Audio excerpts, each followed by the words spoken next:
C'est encore loin? J'ai mal aux pieds. On marche que depuis 10 minutes. J'ai des petits pieds, moi. Tu veux pas me porter? Non. De toute façon, on est arrivé. Et comment tu sais tout ça? Il y a des infos au dos de la carte. Mais tu viens pas de la boîte, toi? Si, mais c'est pas facile de voir grand-chose quand on est enfermé dans une boîte dans le noir. On va voir qui? On va rencontrer Pierrick. Il a 45 ans et il est professeur des écoles. Oh, un mage? Ah, d'une certaine façon, il va nous parler de sa passion du jeu de plateau expert. À quelle sorte de jeu jouez-vous? Essentiellement jeu de plateau, plutôt niveau, même si j'aime pas cette terminologie, on va dire expert plutôt. Vous pouvez nous expliquer ce qu'est un jeu expert? Parce qu'on n'est pas des experts, nous. Ok, j'arrête. Si on se base sur certaines catégories, on va dire qu'il y a le jeu un petit peu familial, qui peut être joué en famille, mais aussi être sorti à l'apéro avec des copains. Et il va y avoir le jeu un petit peu intermédiaire. Un début de stratégie s'impose pour pouvoir l'emporter, donc ça peut être des jeux... là, on commence à rentrer un peu dans des jeux un peu compétitifs, mais quelques-uns sont coopératifs aussi. Et on va avoir des jeux un peu plus experts avec, on va dire, une bonne demi-heure de règles et qui demandent un investissement en temps plus conséquent bien souvent et une réflexion des fois, une stratégie à élaborer. Comment êtes-vous tombé dans la marmite du jeu? Au départ, c'était surtout par contact et principalement avec mon frère qui lui jouait beaucoup. Mais j'avais une vision du jeu qui pendant très longtemps m'a pas amené à jouer beaucoup, donc je le regardais un petit peu, il m'en parlait, mais voilà. Et au bout d'un moment, j'ai découvert qu'il existait tout type de jeux et de thématiques surtout, et qui m'ont donné plus envie de rentrer dedans. Et au bout d'un moment, en adhérant à une association, je suis resté fidèle. Qu'est-ce que le jeu amène dans votre quotidien? Beaucoup de choses quand même, puisque c'est quand même une des activités qu'on fait le plus en famille déjà, puisque avoir des enfants c'est les occuper et ne pas être que devant des écrans. Et donc bien souvent, là en cette période de vacances par exemple, il est rare qu'on ne passe pas une journée sans jouer, donc c'est déjà beaucoup. Et avant d'avoir des enfants, c'était aussi se retrouver autour d'une table à plusieurs, discuter, mais aussi se plonger dans un univers et puis pendant quelques heures essayer de sortir le meilleur de ce que le jeu a à nous proposer. C'est une évasion. En effet, le jeu c'était partager et échanger.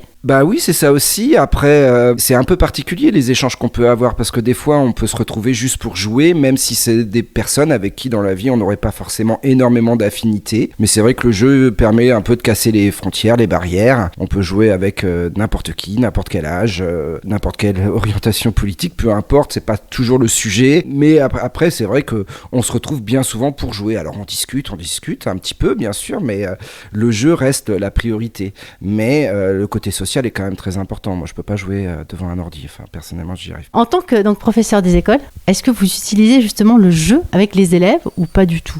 Pas énormément. Parce que les enseignements ne se prêtent pas toujours au jeu. Que le jeu, même s'il est recommandé par notre hiérarchie pour favoriser les apprentissages, c'est quand même pas évident de faire apprendre des notions un peu abstraites et un peu pointues, des fois, en passant par le jeu. Alors, par contre, j'avais essayé il y a quelques années à GFZ de monter un petit groupe de jeux de société où les enfants pouvaient s'inscrire le midi. Et là, disons qu'on élabore avec eux, on essaye d'élaborer, de leur apprendre à élaborer quelques stratégies, mais ça ne rentre, on va dire qu'on est plus dans des compétences transversales aux apprentissages que des réelles compétences évaluables. En tant que joueur, vous êtes donc sûrement collectionneur. Vous avez à peu près combien de jeux chez vous? Ouais, alors je suis collectionneur, comme beaucoup de joueurs, mais pas tant que ça en fait. Je m'impose une limite et disons que j'achète et je revends. Au bout d'un moment, les jeux auxquels je ne joue plus pour ne pas que ça devienne, que le jeu devienne l'élément de déco principal de la maison. Donc on va dire que je tourne autour d'une centaine de jeux qui tournent. Après, il y a des jeux que je garde et que je garderai toujours. Pour éviter la collectionnite aiguë, en fait. La profusion et le fait que ça prenne trop de place, visuellement aussi, au sein de mon logement. J'achète, mais je revends aussi. Et voilà, c'est ma manière de procéder. Est-ce qu'il y a un jeu que vous adorez, qui vous a procuré des moments d'émotion, j'ai envie de dire?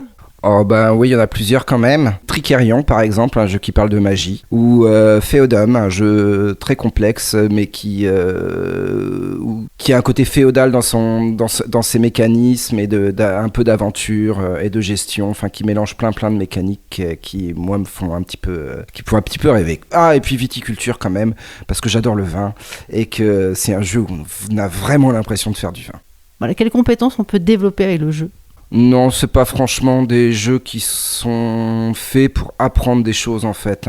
Si on voulait apprendre quelque chose dans viticulture, on en déduirait que pour faire du rosé, il faut mélanger du blanc et du rouge. Je suis pas sûr que ce soit la meilleure méthode pour faire du rosé. Par contre, ce que ça apprend comme compétence, c'est à gérer des objectifs, à savoir à quel moment faire des actions pour qu'elles soient le plus rentables possible.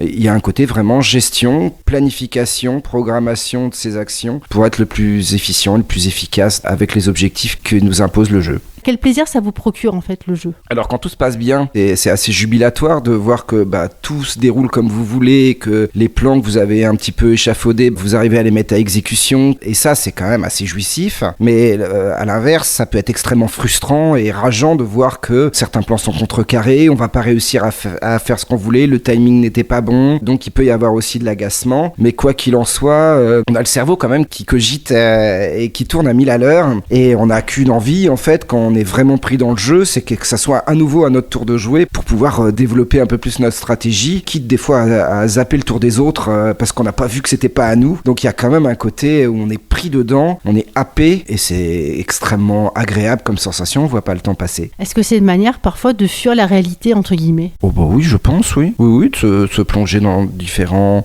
univers, dans différentes mécaniques qui font que pendant 2 ou 3 heures, on n'est plus vraiment chez soi en train avec tout notre tracas du quotidien, on laisse tout de côté et on joue.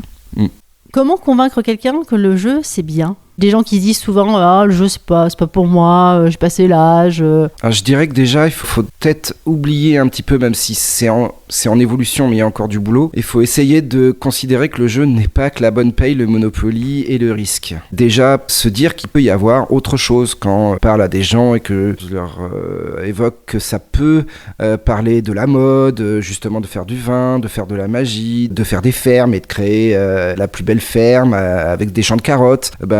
Les gens s'imaginent bien souvent pas que ça soit des thématiques qui soient évoquées et l'image du jeu sinon va être plus en dehors du Monopoly, va être plus une image associée un peu au geek quand même, avec un peu Conan le Barbare quoi, des trolls. Et donc déjà je dirais peut-être bien cibler des thèmes qui pourraient plaire aux personnes qui seraient tentées par le jeu. Toutes les thématiques ne sont pas autant accrocheuses suivant la personnalité, et puis qu'ils se défassent un peu de l'image qu'ils ont du jeu de base. Après, peut-être pour amener les gens à jouer, pas commencer par des jeux trop compliqués. Voilà, c'est comme tout, en fait, il faut y aller crescendo. Il est fort probable que si j'avais commencé par des jeux extrêmement compliqués, j'aurais pas eu envie d'y retourner, parce que les joueurs maîtrisent un peu leur sujet, et que je me serais pris raclé sur raclé, ce qui n'est pas toujours très motivant. Après, c'est sûr qu'il y a quand même le jeu, je dirais, intermédiaire expert, qui ne rentre pas forcément dans le même plaisir que celui du jeu court et du jeu familial. Voilà, donc on peut jouer à des jeux courts et ne jamais aller vers le jeu intermédiaire expert. L'inverse est plus facile. Il est bien agréable de voir que le jeu de plateau se développe, qu'il est quand même en expansion. Il suffit de voir maintenant l'offre qui est proposée, elle est juste énorme. Donc il y en a un petit peu pour tous les goûts. Malgré tout, il y a toujours une frontière que le jeu de plateau n'arrive pas à dépasser et qui amène encore au fait que ce soit beaucoup d'hommes encore qui jouent, même s'il y a de plus en plus de femmes. Ça reste malgré tout très, très sexué comme activité, alors que a priori, ça pourrait convenir, ce genre d'activité pourrait convenir à tous les genres et voire à tous les âges. Donc voilà, il y a encore du chemin à faire pour que le jeu devienne un petit peu, entre guillemets, universel. Mais bon, c'est quand même l'un des meilleurs moyens pour échapper aux écrans et faire autre chose de sa vie que de le passer devant la télé, surtout chez les enfants. Justement, ça me fait repenser, on parlait des boutiques et voilà, de l'offre, la gamme qui s'était étoffée. Est-ce que vous pensez que les adultes jouent de plus en plus par rapport à quelques années en arrière où il y avait que les enfants qui jouaient, on estimait que les adultes qui jouaient, c'était comme vous disiez, des geeks?